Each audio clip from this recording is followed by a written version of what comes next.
ورحمة الله وبركاته. إن الحمد لله والصلاة والسلام على رسول الله أما بعد فأعوذ بالله من الشيطان الرجيم. بسم الله الرحمن الرحيم. يا أيها الذين آمنوا اتقوا الله وقولوا قولا سديدا. وقال سيدنا رسول الله صلى الله عليه وسلم: من قرأ القرآن فاستظهره فأحل حلاله وحرم حرامه أدخله الله الجنة وشفعه في عشرة من أهل بيته كلهم قد وجبت له النار. আল্লাহ তাআলার দরবারে লাখ কোটি শুকরিয়া। আল্লাহ সুবহানাহু ওয়া তাআলা আমাদেরকে আমাদের আজকের এই তাফসীর ক্লাসে তাফসীর সূরা ভিত্তিক তাফসীর কোর্স ৫ নম্বর কোর্সে আমাদেরকে জয়েন করার বা আলোচনা শোনার তৌফিক দান করেছেন। আমরা আল্লাহর দরবারে শুকরিয়া আদায় করি, আলহামদুলিল্লাহ।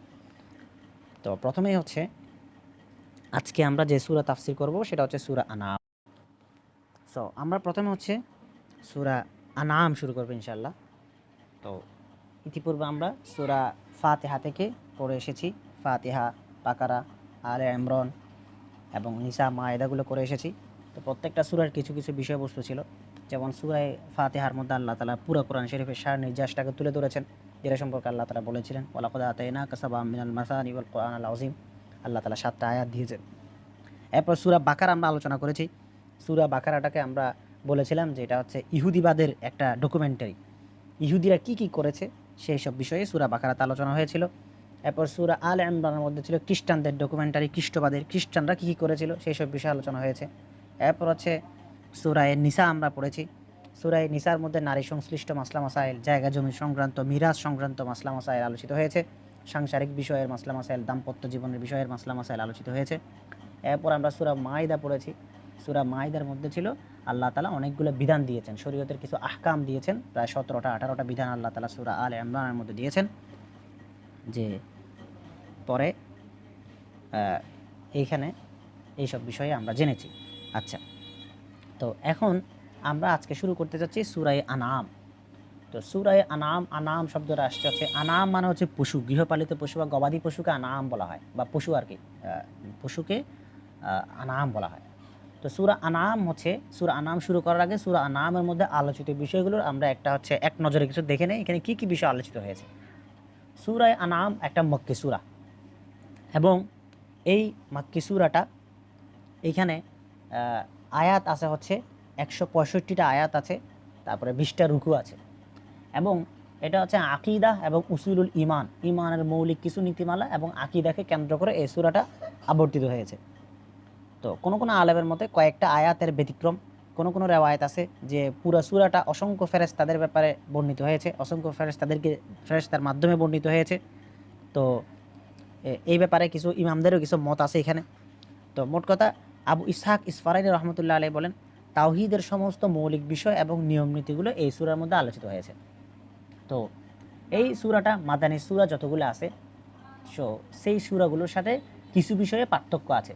যেমন সূরায়ে বাকারা, আলে ইমরান, নিসা, মাইদা এগুলো সব ছিল মাদানী সূরা। এই মাদানী সূরাগুলোর সাথে এটার সাথে কিছু পার্থক্য আছে।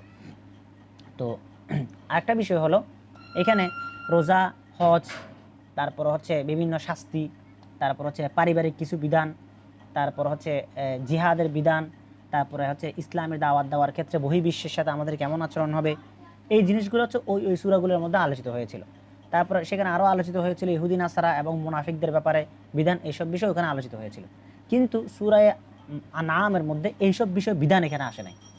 সূরায়ে আনআমের মধ্যে আল কদায়াল কুবরাল আসাসিয়া, মানে একেবারে মৌলিক ভিত্তি যে সমস্তগুলো আছে, ঈমান এবং আকীদার মৌলিক ভিত্তিগুলো সূরায়ে আনআমের মধ্যে আল্লাহ তাআলা তুলে ধরেছেন। তো সূরায়ে আনআমের আলোচিত বিষয়গুলোকে যদি একেবারে পয়েন্ট আউট করা হয়, 3টা ভাগে ভাগ করা যায়। একটা হচ্ছে কজিয়াতুল উলুহিয়া, আল্লাহ তাআলা তাওহীদ উলুহিয়াতের ব্যাপারে মাসলা মাসাইল। তারপর হচ্ছে কজিয়াতুল ওয়াহি ওয়ার রিসালা, ওয়াহি এবং রিসালাতের মাসলা মাসাইল। 3 নাম্বার হচ্ছে কজিয়াতুল বাসি ওয়াল জাযা, বা পুনরুত্থান এবং প্রতিদানের বিষয়ক মাসলা মাসাইল এখানে আল্লাহ তাআলা আলোচনা করেছেন। আচ্ছা, এখন হচ্ছে আরেকটু এই 3টাকে আরেকটু বিস্তারিত ব্যাখ্যা করা যাক। এই সূরার মধ্যে আমরা কি কি বিষয়ে ফায়দা লাভ করতে পারব। একটা হলো ইসলামী দাওয়াত দেওয়ার ক্ষেত্রে এই ঈমানের মূলনীতিমালাগুলোর প্রয়োজনীয়তা কতটা গুরুত্বপূর্ণ সেটা আমরা এখান থেকে বুঝতে পারব, এবং এই মৌলিক নীতিমালাগুলোকে যদি আমরা কারো সামনে উপস্থাপন করতে যাই ইসলামী দাওয়াত দেওয়ার ক্ষেত্রে, সেইখানে কি কি অকাট্য আকলি এবং নকলি প্রমাণ মানে যৌক্তিক এবং কোরআন হাদিসের দলিল। আমরা যখন কাউকে কোনো কিছু বুঝাতে যাই বা কাউকে যখন কোনো দাওয়াত আমরা দিতে যাই, তখন সেই দাওয়াত দেওয়ার ক্ষেত্রে আমাদেরকে কিছু বিষয় আমলে নিতে হয়।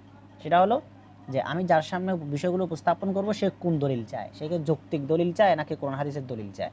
তো আল্লাহ তাআলা সূরা আনামের মধ্যে অনেকগুলো আকলি দলিল দিয়েছেন বা যৌক্তিক দলিল দিয়েছেন, যে দলিলগুলো এতটাই অকাট্য যে এগুলা মানুষকে স্বীকার করাতে এবং মেনে নিতে বাধ্য করে। তো এই কারণে এই সূরা আনামের মধ্যে আমরা এই দলিলগুলো পাবো। তারপর কেন এই দলিলগুলো এখানে আমরা পাচ্ছি? কারণ এই সূরাটা নাজিল হয়েছিল মক্কার মুশরিকদের সময়ে, মক্কায় যখন আল্লাহ রাসূল ছিলেন এবং মুশরিকদের ব্যাপারে এই সূরাটা নাজিল হয়েছিল। তো মুশরিকরা তার কোরআন হাদিসের দলিল চাবে না বা কোরআন হাদিসের দলিল তারা মানতে রাজিও না, তখন তাদেরকে যৌক্তিক বা আকলি দলিল দেওয়ার প্রয়োজন পড়ে। এজন্য আল্লাহ তাআলা আকলি দলিল দিয়ে এই সূরাটা নাজিল করেছেন। এবং এই সূরাটা হচ্ছে এই দুইটা উসলুব বা উপস্থাপনার দুইটা চমৎকার বিষয়, মানে উপস্থাপনার দুইটা চমৎকার ভঙ্গিমা এখানে হচ্ছে দেখাইছে, যেটা এই সূরা ছাড়া অন্য কোনো সূরার মধ্যে পাওয়া যায় না। একটা হচ্ছে উসলুবুত তাকরির, আপনি যখন কারো সামনে কোনো কিছু বয়ান করবেন, কোনো কিছু তাকে কী করবেন, তাকরির করবেন বা তার সামনে উপস্থাপন করবেন, পেশ করবেন, তখন সে আপনার উপস্থাপনার ধরনটা কেমন হওয়া দরকার। আরেকটা হচ্ছে কাউকে যখন আপনি নিজের দিকে টানবেন, তখন কীভাবে টানবেন সেটার ভঙ্গিমাটা কেমন হওয়া দরকার। এই দুইটা উসলুব বা এই দুইটা উপস্থাপনার ভঙ্গিমা আল্লাহ তাআলা এখানে শিখিয়েছে। তো প্রথম যেটা উসলুবুত তাকরির বা যেটা হচ্ছে আমরা বয়ান করব বা পেশ করব, সেই ক্ষেত্রে কোরআন প্রায়ই দেখিয়েছে যে তাওহীদের উপরে আল্লাহ তাআলার তাওহীদ, আল্লাহ তাআলার অস্তিত্ব এবং আল্লাহ তাআলার কুদরতের ব্যাপারে যে সমস্ত দলিলগুলো আছে, আল্লাহ তাআলার সক্ষমতা, আল্লাহ তাআলার বড়ত্ব, এই এইগুলোকে যে একটা সুগঠিত বা একটা মানে সুন্দর একটা ওয়েতে যে উপস্থাপন করতে হয়, এবং যেটা শোনার পরে মানুষের অন্তরে যদি সালিম হয়, মানুষের অন্তর যদি সুস্থ মস্তিষ্ক সম্পন্ন হয়, বা তার মনোভাব বা তার প্রবৃত্তি যদি কি হয়, সহজাত প্রবৃত্তি বা বেসিক ইনস্টিংস বা যেটাকে আমরা আরবিতে ফিতরত বলি, এই ফিতরতের সাথে মিলে, তাহলে এই প্রমাণ এই উসলুবটা সে গ্রহণ করে নিতে বাধ্য হবে। ঠিক আছে? যেমন আল্লাহ তাআলা শুরু করেছেন কিভাবে, হুয়াল্লাযী খলাকাকুম মিন তিনিন, তিনিই হচ্ছেন ওই সত্তা যিনি তোমাদেরকে মাটি থেকে সৃষ্টি করেছেন। আল্লাহ তাআলা সূরার শুরুর দিকের আয়াতগুলো বলেছেন, অর্থাৎ মানুষকে আল্লাহ তাআলা প্রথমেই বুঝিয়েছেন যে দেখো, তুমি এমন এক সত্তার গোলামি করার জন্য তোমাকে আহ্বান করা হচ্ছে, এমন একজন সত্তার ইবাদতের দিকে তোমাকে ডাকা হচ্ছে, যেই সত্তা তোমাকে মাটির মতো বস্তু থেকে সৃষ্টি করেছেন। এরপর আল্লাহ তাআলা বলেছেন ওহু আল্লাহু ফিস সামাওয়াতি ওয়াল আরদ, এবং যিনি তোমাকে এরকম একটা বস্তু থেকে সৃষ্টি করেছেন তিনি কোথায় আছেন? তিনি আসমান এবং জমিনের মধ্যে আছেন।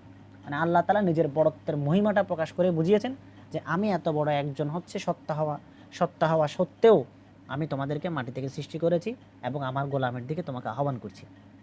এটা হচ্ছে আল্লাহ তাআলার উসলুব প্রথম। এরপর আল্লাহ তাআলা নিজের বড়ত্বের বর্ণনা আরও দিয়েছেন, ওহুয়াল্লাযী ইয়াতাওয়াফাকুম বিল্লাইলি, তিনি হচ্ছেন ওই সত্তা যিনি তোমাদেরকে রাত্রিবেলা মৃত্যু দান করেন, মানে তোমাদেরকে নিদ্রায় পাড়িয়ে রাখেন। ওহুয়াল কাহিরু ফাওকা ইবাদি, তিনি তার সমস্ত কিসের উপরে, বান্দাদের উপরে শক্তিশালী। ওহুয়াল্লাযী খলাকাস সামাওয়াতি ওয়াল আরদা বিল হক, তিনি হচ্ছেন ওই সত্তা যিনি আসমান এবং জমিনকে সত্য সহকারে সৃষ্টি করেছেন। এগুলো সব হচ্ছে উসলুবুত তাকরির, মানে আল্লাহ তাআলার বয়ান উপস্থাপনার একটা ভঙ্গিমা। 2 নম্বর যেটা হচ্ছে মানুষকে টানার জন্য, যেটা হচ্ছে আল্লাহ তাআলা আল্লাহ রাসূল সাল্লাল্লাহু আলাইহি ওয়াসাল্লামকে শিখিয়ে দিয়েছেন, সেই জিনিসটাও এখানে আল্লাহ তাআলা স্পষ্ট করেছেন, মানে তালকিন দেওয়া। তালকিন মানে কি? কাউকে কোনো কিছু বোঝানোর জন্য বলতে থাকা। তো এই তালকিন দেওয়ার সিস্টেমটা আল্লাহ তাআলা আল্লাহ রাসূলকে শিখিয়েছেন। আয়াতে বলেছেন কুল লিমান মা ফিস সামাওয়াতি ওয়াল আরদ কুল লিল্লাহ, যে আপনি বলুন, হে নবী আপনি বলুন তাদেরকে, আসমান এবং জমিনের মধ্যে যা কিছু আছে তা কার, এবং এটাও বলুন যে সেগুলো আল্লাহর জন্য। কাতাবা আলা নাফসিহির রহমা, যে আল্লাহ তাআলা নিজের উপরে রহম করা, দয়া করাকে কি করে নিয়েছেন? আবশ্যক করে নিয়েছেন। এরপর আরেক আয়াতে বলেছেন কুল আইয়ু শাইইন আকবারু শাহাদা, আপনি বলুন যে কোন জিনিস আছে যেটা সবচেয়ে বড় প্রমাণ বা সবচেয়ে বড় সাক্ষ্য।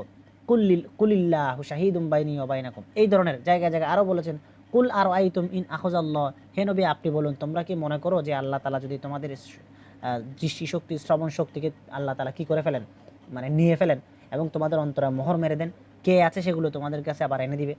তা এরকম আল্লাহ তাআলা জায়গায় কুল দিয়ে তালকিন দিয়েছেন, মানে আল্লাহ রাসূলকে বলতে বলেছেন যেন তারা হচ্ছে বুঝতে পারে যে সত্তার আহ্বান তাদেরকে শুরুতে করা হয়েছে, সেই সত্তা কেবল আহ্বান করেই থেমে থাকেননি, বরং তিনি সব প্রমাণগুলো দিয়ে তার ইবাদতের দিকে, তার বন্দেগীর দিকে, তার গোলামের দিকে তিনি ডেকেছেন। তো এই হচ্ছে সূরা আনামের মৌলিক 2টা বৈশিষ্ট্য। সূরা আনআমকে নামকরণ করা হয়েছে। নামকরণ করার কিছু কারণ আছে, যে এইখানে হচ্ছে আল্লাহ তাআলা সূরার মধ্যে বলেছেন ওয়াজআলু লিল্লাহি মিম্মা যারআ মিনাল হারসি ওয়াল আনআমি নাসিবা, তারা আল্লাহর জন্য তাদের যে সমস্ত ফসল তারা উৎপন্ন করে সেখান থেকে তারা আল্লাহর জন্য একটা অংশ রাখে, আবার তাদের আনআমি নাসিবা পশুর জন্য কিছু অংশ রাখে। ঠিক আছে, তো এইখানে এই পশু বলতে কারা, এগুলো হচ্ছে জাহেলি যুগের যে সমস্ত মুশরিকরা যে সমস্ত মূর্তি পূজাগুলো করতো সেই দিক থেকে। তো এইখানে হচ্ছে ইবনে আব্বাস রাদিয়াল্লাহু তাআলা একটা বর্ণনা আছে সূরা আনআমের বিষয়ে, একটা বক্তব্য আছে। তিনি বলেছেন এই সূরাটা মক্কার এক রাত্রে একবারে নাজিল হয়েছে। তো এবং এই সূরা নাজিল হওয়ার সময় এই সূরার চারপাশে 1000 ফেরেশতা তাসবিহ পড়ছিলেন। তো এটা হচ্ছে এই সূরার একটা বড়সড় বৈশিষ্ট্য, যেটা ইবনে আব্বাস বলেছেন। আচ্ছা, তো এই সূরার মৌলিক বিষয়গুলো আমরা বললাম। এখন আমরা হচ্ছে তাফসীরের দিকে যাইতে পারি। প্রথমে আমরা কিছু আয়াত তিলাওয়াত করব, সেই আয়াতগুলো তিলাওয়াত করে অনুবাদ করে শব্দ বিশ্লেষণ, সাবাবে নুজুল, কয়েকটা সাবাবে নুজুল বা শানে নুজুল বয়ান করে এরপর আমরা তাফসীরের মধ্যে যাব। আমাদের তাফসীরের ধারাবাহিকতাটা এরকমই হয়।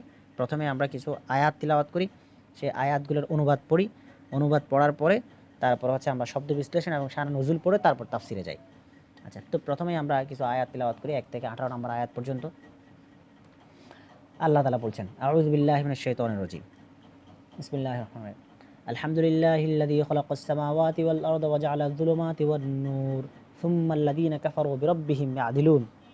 সকল প্রশংসা আল্লাহ তাআলার জন্য, যিনি আকাশমণ্ডলী এবং পৃথিবী সৃষ্টি করেছেন এবং বানিয়েছেন অন্ধকার ও আলো, তবুও কাফেররা স্বীয় রবের সমকক্ষ সাব্যস্ত করে। হুয়াল্লাযী খালাকাকুম মিন তিনিন সুম্মা কাদা আজালা ওয়া আজালুম মুসাম্মান ইনদাহু সুম্মা আনতুম তামতারুন। তিনিই সেই সত্তা যিনি তোমাদেরকে মাটি থেকে সৃষ্টি করেছেন, অতঃপর প্রত্যেকের মৃত্যুর একটা সময় নির্ধারণ করে দিয়েছেন, আর আরেকটি নির্ধারিত সময় রয়েছে তারই কাছে, এরপরও তোমরা সন্দেহ করো। ওয়া হুয়াল্লাহু ফিস সামাওয়াতি ওয়াল আরদ ইয়ালামু সিররাকুম ওয়া জাহরাকুম ওয়া ইয়ালামু মা তাকসিবুন। আকাশ এবং পৃথিবীতে তিনিই আল্লাহ একক মাবুদ হিসেবে আছেন।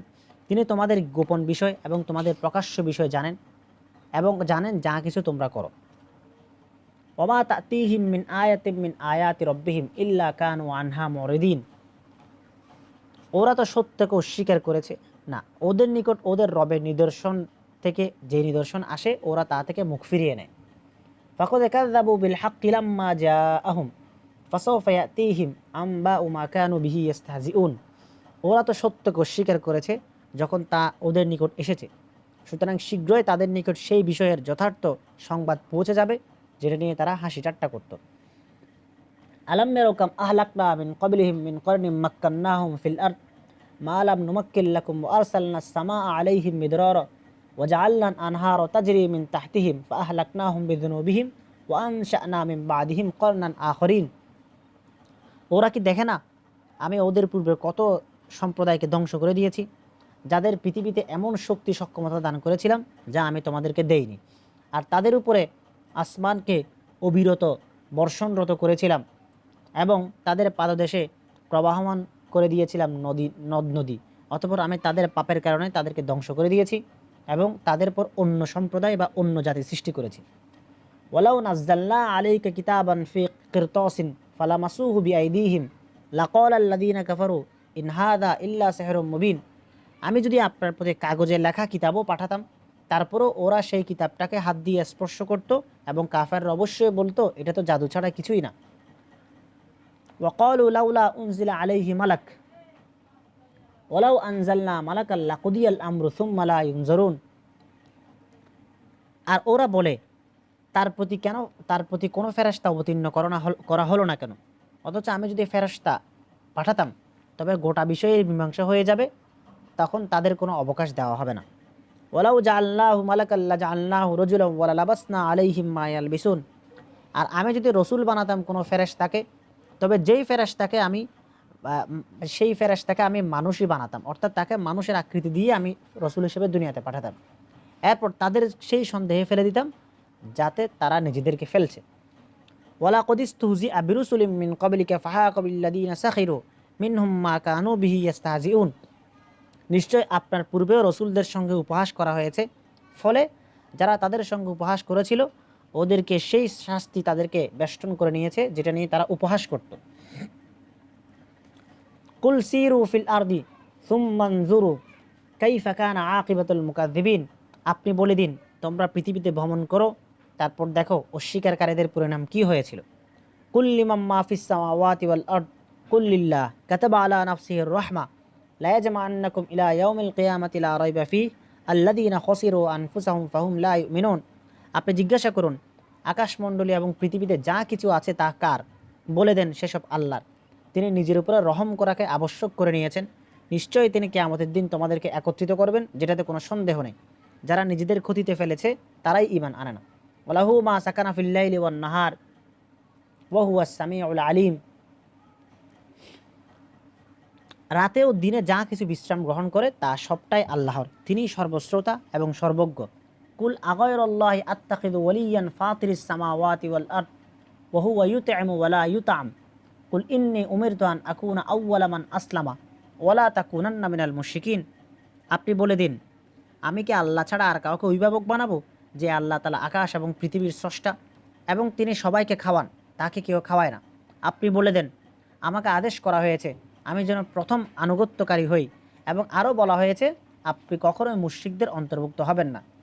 কুল ইন্নী আখাফু ইন আসাইতু রাব্বি আযাবা ইয়াউমিন আযীম। আপনি বলুন আমি যদি আমার রবের অবাধ্যতা করি তবে আমি সেই এক মহা দিবসের আযাবকে ভয় করি। মাই ইউসরাফ আনহু ইয়াউমা ইদিন ফাকাদ রাহিমা ওয়া যালিকাল ফাউজুল মুবিন। সেদিন যার থেকে এই আযাবকে সরিয়ে দেওয়া হবে তার প্রতি আল্লাহ তাআলা দয়া করবেন, আর এটাই হলো সুস্পষ্ট কামিয়াবি। ওয়া ইয়ামসাসকাল্লাহু বিদুররিন ফালা কাশিফা লাহু ইল্লা হু ওয়া ইয়ামসাসকা বিখাইরিন ফাহুয়া আলা কুল্লি শাইইন কদির। আল্লাহ যদি তোমাকে কোনো কষ্টে ফেলেন তবে তিনি ছাড়া সেই কষ্ট দূর করার কেউ নেই, আর যদি কেউ তোমাকে কোনো কল্যাণ দান করেন তবে তিনি সর্ববিষয়ে শক্তিমান।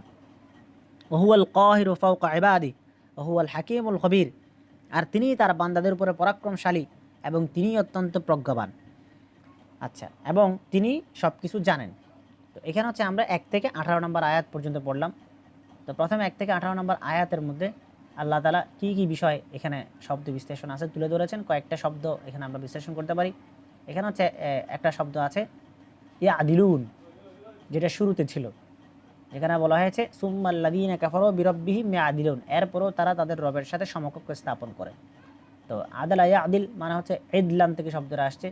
ইদলান বা শারীকান মানে হচ্ছে কোনো একজন সমকক্ষ স্থাপন করা। তারপরে এখানে আরও কিছু শব্দ আছে তামতারুন। তামতারুন শব্দটা সাধারণত অন্য জায়গায় ব্যবহৃত হয় না, এটা কোরআন ব্যবহার করেছে সন্দেহের জন্য।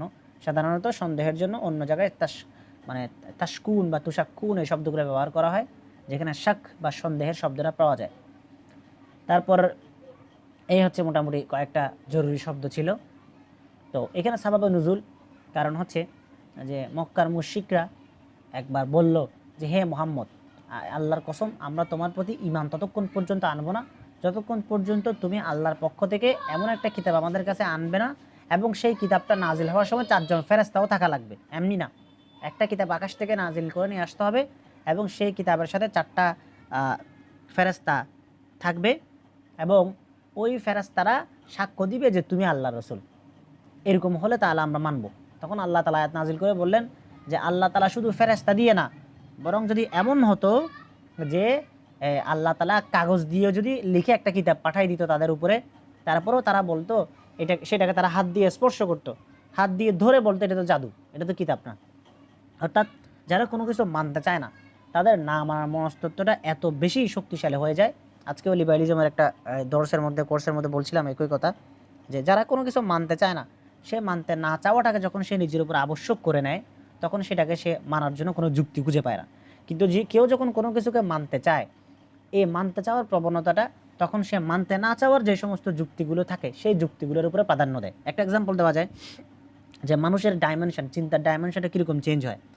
ধরেন কারো সামনে যদি কি হয় যে একটা বিষয়, মানে কেউ কোনো একটা সিদ্ধান্ত নেবে, লাইক সে হচ্ছে বিদেশে যাবে, এখন সে এয়ারপোর্টে যাবে, এয়ারপোর্ট থেকে সে বিমান উঠবে, তারপরে সে হচ্ছে তার বিদেশে যাবে।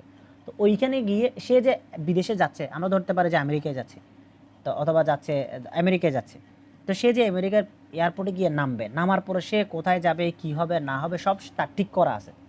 ঠিক করা থাকার পরেও সে কী করে, সে যাওয়ার আগে প্রত্যেকটা মানুষ যখন সে কোনো গন্তব্যে যায়, সেই গন্তব্যে সে আগে কখনো যায় না, এই গন্তব্যে যাওয়ার ব্যাপারে তার পরিপূর্ণ ধারণা সে নিয়ে রাখা সত্ত্বেও তার মনের মধ্যে একটু ভয় কাজ করে, বা তার মনের মধ্যে একটু দ্বিধা কাজ করে, একটা দ্বন্দ্ব কাজ করে যে আমি যে ওখানে যাবো আমার সব কিছু সুবিধা হবে কিনা, সব ঠিকঠাকভাবে হবে কিনা। অর্থাৎ সে সিদ্ধান্তটা পরিপূর্ণ নিতে পারে না, অথচ তার সব কিছু জানা আছে, সব কিছু সেট করা আছে, তার মেনটেন্যান্স সব সেট করা আছে, কিন্তু ওই জায়গার মধ্যে ওই বাস্তবতাটা তার সামনে আগে কখনো আসে নাই, বা ওই জিনিসটা সে কখনো দেখে নাই, প্রত্যক্ষ করে নাই, যার কারণে তার 80 ভাগ নিশ্চিত থাকা জায়গার ক্ষেত্রেও সে সিদ্ধান্ত নিতে হিমশিম খাচ্ছে। তাহলে তো যেটাকে সে, যে বাস্তবতাটাকে সে স্বীকার করা সত্ত্বেও পরিপূর্ণ সিদ্ধান্তে পৌঁছতে পারছে না, সেই ক্ষেত্রে যে বাস্তবতাটাকে হচ্ছে লিবারেলরা বা যে বাস্তবতাটাকে নাস্তিকরা হচ্ছে দেখে নাই, কখনো আল্লাহকে দেখে নাই, তাওহীদ রিসালাতের বাস্তবতা দেখে নাই, জান্নাত জাহান্নাম দেখে নাই, তারপরে হচ্ছে এরকম আরও যত কিছু আছে এগুলোকে সে কোনো কিছু দেখেই নাই, না দেখার পরও সে কীভাবে সিদ্ধান্তে পৌঁছে যাচ্ছে যে আল্লাহ বলতে কেউ নাই, জান্নাত জাহান্নাম কেউ নাই, অথচ সে এই বাস্তবতাতে সে কখনো দেখে নাই। যেখানে সে জানা বাস্তবতায় সিদ্ধান্ত নেওয়ার ক্ষেত্রে হিমশিম খায়, নিশ্চিত হতে পারে না, সেখানে না জানা বাস্তবতার ক্ষেত্রে মানুষ সহজেই সিদ্ধান্তে পৌঁছে যাচ্ছে যে ওই জায়গাটার মধ্যে কেউ নাই, ওইগুলোর কোনো অস্তিত্ব নাই, ওইগুলোর কোনো বাস্তবতা নেই। তাহলে এটাই হচ্ছে মানুষের চিন্তার সীমাবদ্ধতা এবং মানুষের বাস্তবতার সীমাবদ্ধতা, যে যে বাস্তবতা তার সামনে স্পষ্ট না সেটা নিয়ে মানুষ সহজেই সিদ্ধান্তে পৌঁছে যায় তার সারাউন্ডিংস বা তার পঞ্চেন্দ্রীয় বস্তুবাদের প্রভাবে প্রভাবিত হওয়ার কারণে। তো আল্লাহ তাআলা এর জন্য আরেকটা আয়াতের মধ্যে সূরা আনামের মধ্যে বলেছেন, আয়াতটা সামনে আমরা যখন পড়বো তখন আসবে, ওয়ালাউ তারা ইয যুকিফু আলান নারি ফাকালু ইয়া লাইতানা নুরাদ্দু ওয়ালা নুকাজ্জিবা বিআয়াতি রাব্বিনা ওয়া নাকুনা মিনাল মুমিনিন। আল্লাহ তাআলা বলছেন, যদি মানে এই আয়াতের পর আরেকটা আয়াত আছে, মোটামুটি সারমর্ম এটা, যে কিয়ামতের দিন যখন কাফেরদেরকে জাহান্নামের কিনারায় দাঁড় করানো হবে, তখন তারা জান্নাত জাহান্নাম সব দেখবে, দেখার পরে বলবে যদি আমাদেরকে দুনিয়াতে আবার পাঠাই দেন তাহলে আমরা সব ভালো মতো চলবো, ভালো কাজ করবো, সব কিছু ঠিকঠাকভাবে করবো। কিন্তু যখনই তাদেরকে আবারও দুনিয়াতে পাঠানো হবে, তারা দেখে আসা জান্নাত জাহান্নামকে দেখে আসার পরেও তারা পুনরায় বিভ্রান্তির শিকার হবে, পুনরায় তারা নিজেদের গুনাহের মধ্যে লিপ্ত হয়ে পড়বে, কারণ ওই বাস্তবতাটা তার সামনে নাই এই জন্য। তাহলে না থাকা বাস্তবতাকে মানুষ কি করতে পারে, ডিনাই করতে পারে, মানে না থাকা বাস্তবতার ব্যাপারে মানুষ সিদ্ধান্তে পৌঁছতে পারে না। এই জন্যই এই কাফেরদের ব্যাপারটা এমন ছিল, ওই শানা নজুল থেকে আসছে কথাগুলো, কাফেরদের ব্যাপারটা এমন ছিল যে কোরআন তাদেরকে পাঠানোর পরে কোরআন, তারা যদি কাগজের কোরআনটাকে নিজেরা স্পর্শ করার পরেও তারা সেটাকে অস্বীকার করতো। এটা আল্লাহ তাআলা চায়, তার কারণ তারা এরকম কথা অনেক বলে এসেছে। এর আগেও তারা বলেছে, যেটা আল্লাহ তাআলা সূরা ফুরকানের মধ্যে বলেছেন যে ক্বালু মা লি হাদার রাসূল ইয়ামশুনা ফিল আসওয়াক, এটা কেমন রসুল যে বাজারে হাঁটে, যে হচ্ছে ভাত খায়, যে হচ্ছে খাবার খাচ্ছে, বাজারে ঘুরছে, এটা কেমন রসুল? কাফেরদের প্রশ্ন ছিল এটা। তাহলে আল্লাহ তাআলা তাদের জবাবে বলেছেন, যদি তাদেরকে কোনো ফেরেশতা পাঠানো হইতো তখন তারাও বলতো যে আমরা একা মানবো না, কারণ এটা আমাদের লোক না, যে আমাদের মতো না, দেখতে আমাদের মতো না, তাহলে আমরা তাকে কেন মানবো? তো যারা মানতে চায় না তারা না মানার পিছনে অনেক যুক্তি খুঁজে পায়, কিন্তু যে মানতে চায় সে মানতে চাওয়ার পিছনে যে যুক্তিগুলো পাবে সেই যুক্তিগুলো না মানতে চাওয়া যুক্তির চেয়েও শক্তিশালী এবং স্পষ্ট হয়। আচ্ছা, আরেকটা এক্সাম্পল দেই। আরেকটা এক্সাম্পল হলো যে ধরেন মেরাজের মুজিজা। আল্লাহ রসুল সাল্লাল্লাহু আলাইহি ওয়াসাল্লাম মক্কা থেকে মেরাজে গেছেন, মেরাজে গিয়ে আল্লাহর সাথে কথা বলে আসছেন। তো যখন তিনি ফিরে আসছেন এক রাতের পরে, তখন তিনি বললেন যে আমি বাইতুল মুকদ্দাস গিয়েছি, সব দেখে শুনে সব বাস্তবতা সব প্রত্যক্ষ করে এসেছি। তখন কাফিররা বিশ্বাস করলো না। কেন করলো না? তারা বলল যে এক রাতের মধ্যে কিভাবে মক্কা থেকে সফর করে বাইতুল মুকদ্দাস যাওয়া যায়? আসমান তো পরের কথা, 7 আসমান পরের কথা, আগে বাইতুল মুকদ্দাস কিভাবে তুমি এক রাতের মধ্যে গেলা সেটা বলো। তখন আল্লাহ রাসূল তাদেরকে সব বললেন, দরজা জানালা কয়টা আছে সব গুনে গুনে দেখালেন, সব বললেন। যে তারা প্রশ্ন করলো আল্লাহ রাসূলকে উদ্ভট প্রশ্ন, যে দেখি বলো তো বাইতুল মুকদ্দাসের দরজা জানালা কয়টা ছিল, তুমি যদি বাইতুল মুকদ্দাসে গিয়ে থাকো। তখন হচ্ছে আল্লাহ রাসূল সাল্লাল্লাহু আলাইহি ওয়াসাল্লাম সেইগুলোও বললেন, দরজা জানালা কয়টা আছে তাও বললেন। তো তারপরেও তারা বিশ্বাস করতে চাইল না। কেন করতে চাইল না? কারণ তাদের সামনে মানুষের বুঝার মনস্তাত্ত্বিক যে পার্থক্যটা থাকে, আজকের যুগের মধ্যে যদি আল্লাহ রাসূল মেরাজে যাইতেন বাই এনি চান্স, তখন এটা বিশ্বাস করা সহজ হইতো তাদের জন্য। কারণ এখন তো পুরা কিনা একদিনে না, 1 মিনিটেই পুরা মঙ্গল গ্রহে চলে যাওয়া যাচ্ছে এক রকেটে। তো এইটা হচ্ছে আজকে মানুষের কাছে বিশ্বাসযোগ্য হতো। তো কিন্তু দেখেন সাহাবায়ে কেরাম এটা মেনে নিয়েছেন, তারা মানতে চাইছেন। তাদের মানার পিছনে যে যুক্তিগুলো ছিল, যেহেতু তারা মানতে চাওয়ার প্রবণতা থেকে বিশ্বাস করছেন, এর জন্য তাদের মানতে চাওয়ার পিছনে যুক্তিগুলো এতটা শক্তিশালী ছিল, কাফেরদের না মানতে চাওয়ার যুক্তিগুলো ওই দোপের মধ্যে টেকে নাই। কিন্তু কাফেরদের কাছে নিজেদের যুক্তিকে শক্তিশালী মনে হয়েছে, কারণ তারা মানতে চায় না এই কারণে। একটা ঘটনা বলি, যে এক সাহাবী ছিলেন খুযাইমা ইবনে সাবিত রাদিয়াল্লাহু তাআলা আনহু। তো খুযাইমা ইবনে সাবিতের ঘটনাটা আমি হয়তো লিখেছিলাম কোথাও একবার, যে আল্লাহ রাসূল সাল্লাল্লাহু আলাইহি সাল্লামের একটা ঘোড়া একবার খুব পছন্দ হয়ে গেছে, এক ইহুদির ঘোড়া ছিল সেটা। তো আল্লাহ রাসূল বাজারের মধ্যে হাঁটতে হাঁটতে ঘোড়াটাকে পছন্দ করলেন।